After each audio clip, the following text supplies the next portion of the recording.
Solana just tweeted out 589 a handful of hours ago.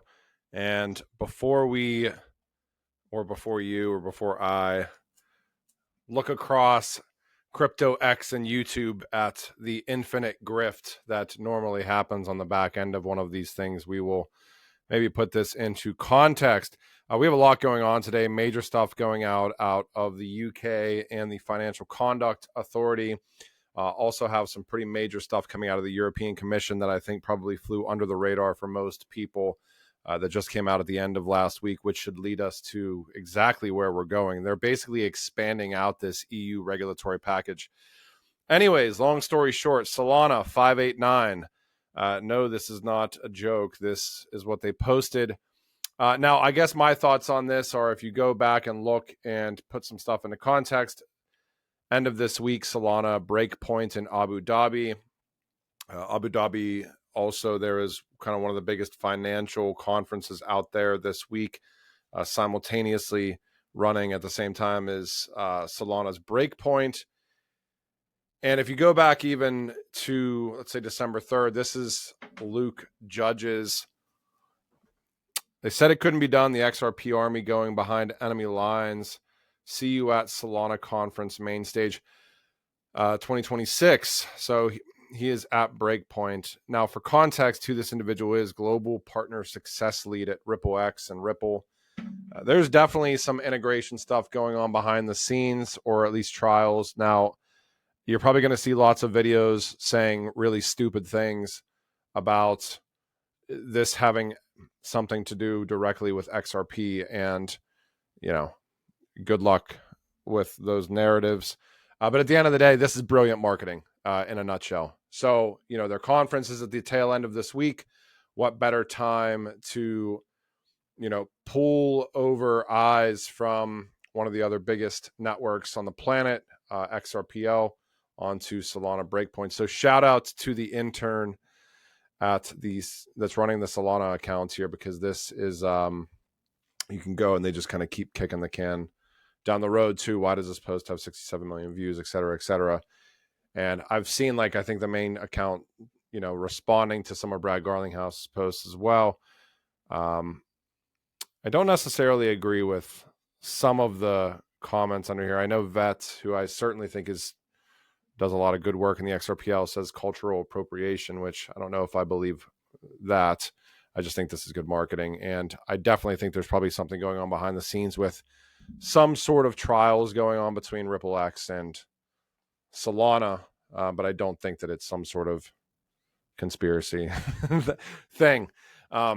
Interesting to see, though. Okay, so this also came out. This is like a 31-page behemoth document. Now, this isn't going to give you clear-cut regulation in the UK, but what this is essentially talking about is, this is the Financial Conduct Authority, first and foremost. They're the UK's top financial regulator. They oversee everything from banks and brokerages to trading apps, increasingly crypto.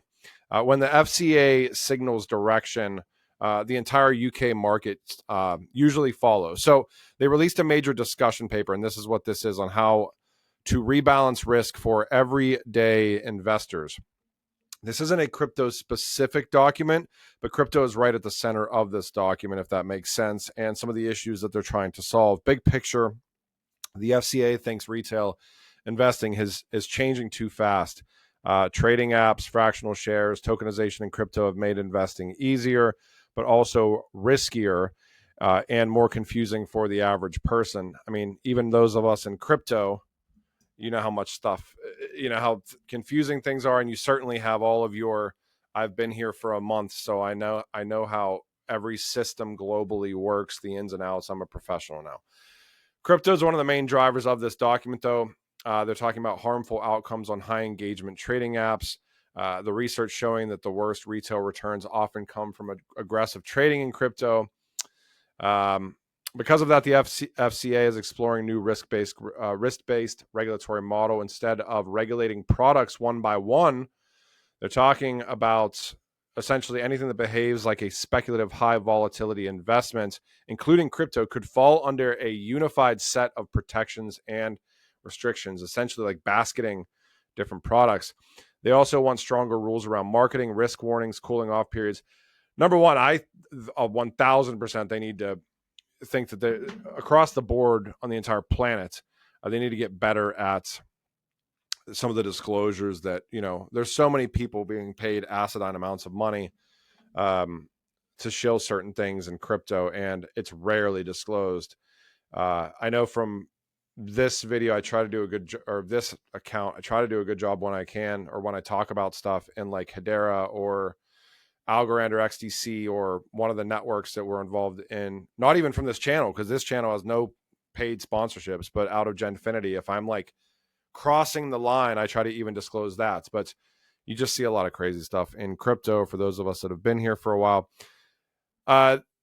Why it matters for crypto, a document like this, is it frames the future of retail crypto access, trading apps, tokenized assets, crypto exchange traded products, upcoming UK crypto regulations, and it's another step toward pulling crypto into a fully regulated investment environment. This is right in alignment with all the stuff that we've been talking about. This is Lloyds Bank pushing for artificial intelligence and blockchain to transform UK home buying. For those that paid attention last week, we went over the Chainlink link everything document, or at least the high level stats that were in that document. And we've talked about it on this channel multiple times. The global real estate ability to be tokenized is essentially like anywhere between 300 trillion and 400 trillion. And I think the Chainlink document said 380 trillion, if I remember correctly. But you essentially have Lloyds Bank chief Charlie Noon, or Nunn, however you pronounce it. And the next 5 years, he's saying using these technologies could be that quote unquote wow moment. And Lloyds Banking Group is pushing for an overhaul of the UK financial system, since we're on the topic of FCA in the UK, to put customer deposits directly on the blockchain, a shift that its chief executive said could help redesign how Britons buy and sell homes. Charlie Noon said combining tokenized deposits with artificial intelligence could spark a change in the financial services sector that is as significant as the invention of the smartphone. Noon told the Financial Times Global Banking Summit, if you blend these two technologies together, artificial intelligence, tokenization, you think about digital assets and tokenized deposits with AI, you can suddenly significantly redesign parts of the financial services industry. He added that the UK's biggest mortgage provider was planning to pair the technology with AI models to dramatically reduce the time spent buying houses and cut out the various intermediaries involved in the processes. This is a quote. Take mortgages, the whole conveyancing, document sharing, value exchange, and payments process can be built into a smart contract or hooks, so you don't even need a smart contract. And the whole thing can be guided with or without a broker, with an agent giving advice to customers. Really think right now about the real estate buying process, all the way from all of the paperwork that you have to do to buy a house, when you actually do decide to buy a house, and underwriting and all that stuff, let alone even just the research aspect of it to go and find a house to buy.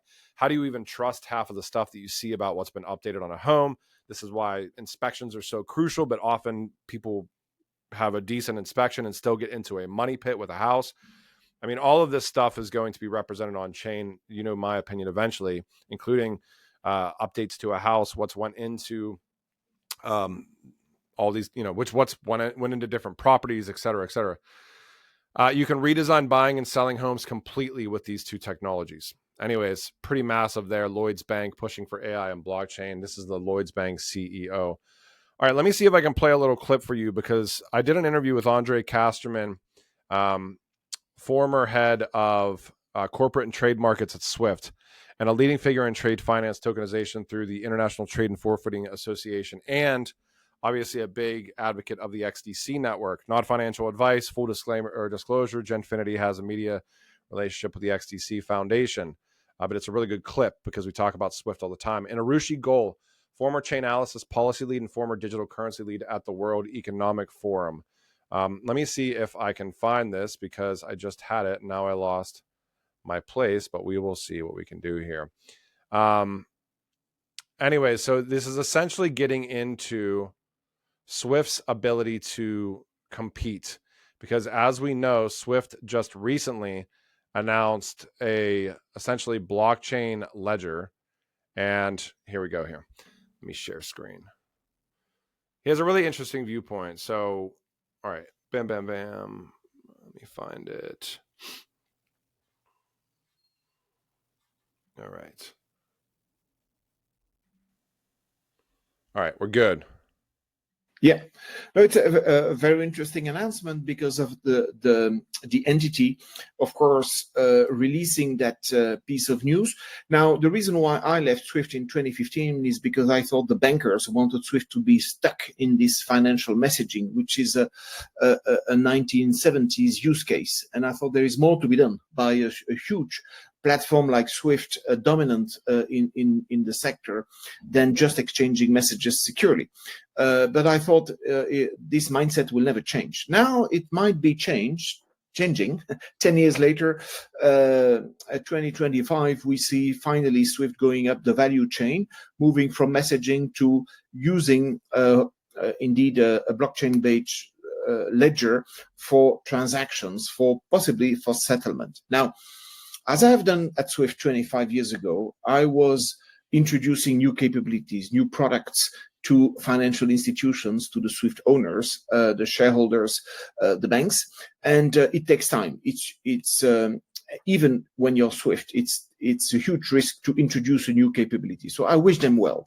Now, the key risk for Swift is that they are doing that in 2025, when lots of players have been doing this since 2013, 15, like Ethereum, like Ripple and Circle and so on, who are already very well established in the cross-border payments space from a settlement and FX perspective. So Swift is this time, on this use case, the new entrant against some form of incumbents, given the liquidity they have on chain so far. So just a few names like Tether, Circle, and Ripple would be the main ones. So it won't be easy for Swift, even if they own this huge community, which is brilliant. I've seen it functioning for 24 years. But let's not forget that this time on this use case, Swift is the new entrant, and the others who have been far more visionary and daring are the incumbents. We are still early, so there is lots of opportunities for many, but the quality of execution will determine who is going to win market share. Just thought that was really kind of interesting. And you can go and watch that full, let me try to pop it down here. You can go and watch this full interview. This is a really, really good interview. We just published this on Genfinity last week on December 2nd, so you can find it there. It's longer. It's about an hour long, but this gets into some of the topics that we talk about all the time on this channel. I've tried to battle the ISO 20022 thing before, and by saying that it shouldn't, at least for me, and from all the research that I've done, I'm not bullish about individual cryptos because of ISO 20022. So I actually asked him a similar question in this video, and it's a similar answer. He essentially says, almost a nothing burger to the extent that ISO 20022 has something to do with a singular, this crypto or that crypto or whatever crypto. And I almost make the relationship, I kind of give the example of it's as if the entire fast food industry, like every chain of fast food places, all at once was like, hey, you know what we need to do? On our wrappers, we all need to put exactly what ingredients we have in our burgers, but we all need to have those ingredients listed in the exact same way across all of fast food. So it's almost like that happening, and then me getting really excited about a Whopper or really excited about the Big Mac. Like it's kind of stupid because, at the end of the day, it's a unified standard for messaging. And yes, it sets up for distributed ledger technology, certainly, because you need to unify messaging before you can get into things like interoperability and all the settlements and payment stuff that comes off the back end. But me getting excited about like XRP because of ISO 20022 is like, I might as well get excited about unicorn rainbow fart coin. Like it literally has nothing to do with anything. Anyways, that was a really good interview. Really, interesting document coming out of the European Commission too. And I'm going to share this briefly with you. Commission staff working document, executive summary of the impact assessment. This came out on December 4th.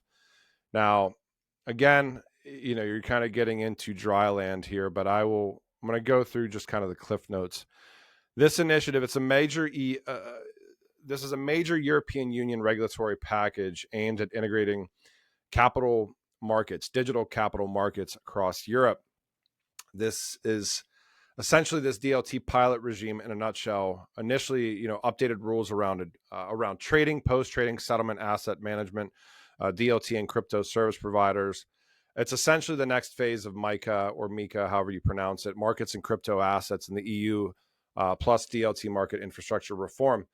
Now, what this is essentially here is this is putting DLT and crypto asset service providers as core parts of the future capital markets framework in Europe.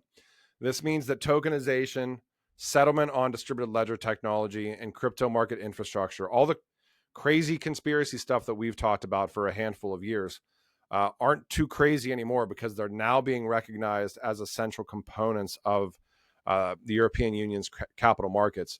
The key crypto change within here, now they have a couple of different things that they're saying are options here, preferred options, possible solutions, option one, option blah, blah, blah. Under the preferred option, ESMA in Europe would become the direct supervisor of all crypto asset service providers in the EU. This means essentially that what they're trying to go for here is one crypto rulebook, one crypto regulator for all 27 countries, no more regulatory arbitrage, higher institutional trust and standardization.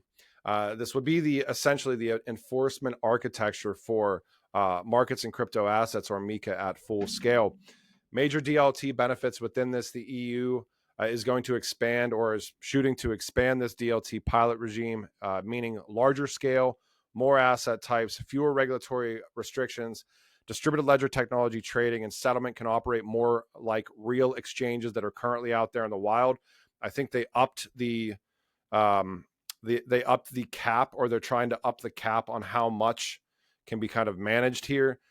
It would allow DLT essentially to start replacing certain legacy processes, improve interoperability across the central securities depositories, basically like a DLT settlement upgrade 2.0. You can kind of read through some of this, but expected market impacts: cheaper and easier cross-border settlement, more liquidity across the EU, lower costs for issuers and investors, more competition in trading and post-trading services, greater uptake of DLT market infrastructure, etc., etc., etc. You can see all of the different entities in the EU giving their thoughts on all of this as well. And then last but not least, Chief Policy Officer at Hedera. And full disclosure, Genfinity has a media relationship with Hedera and the ecosystem. Nomini Rubin represented Hedera in support of Canadian Chamber of Commerce's 2025 B7 event on bolstering economic security and resilience. Hedera is proud to help deliver trusted digital infrastructure for resilient supply chains and competitive growth. You can learn more about the B7 ministerial meetings on chamber.ca/events. Anyways, I thought it was interesting today. Solana tweeting out 589. I don't know if anybody had that on their end of 2025 bingo card. But at the end of the day, you probably see some pretty wild stuff out there from crypto influencer land on this. It seems like there's probably it wouldn't make sense for me to have global partner success lead at RippleX going to Solana Breakpoint unless there was some sort of integrations going on. And this was tweeted out a week beforehand. Solana's big annual event is at the tail end of this week.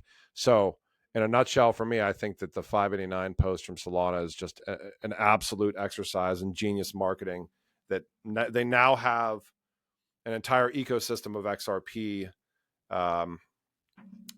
people, XRP community or XRP army, whatever term you like, watching Solana's Breakpoint conference.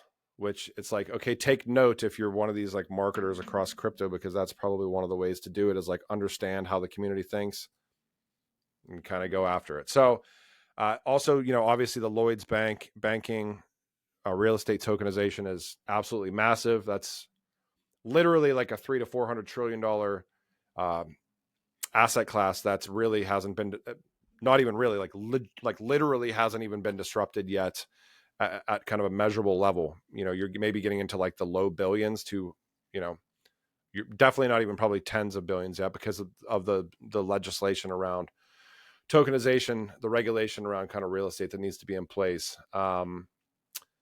And European Commission essentially rolling out or putting out kind of a request to expand the scope of the DLT pilot regime to get some real volume going. So anyways, I hope you guys enjoyed this video.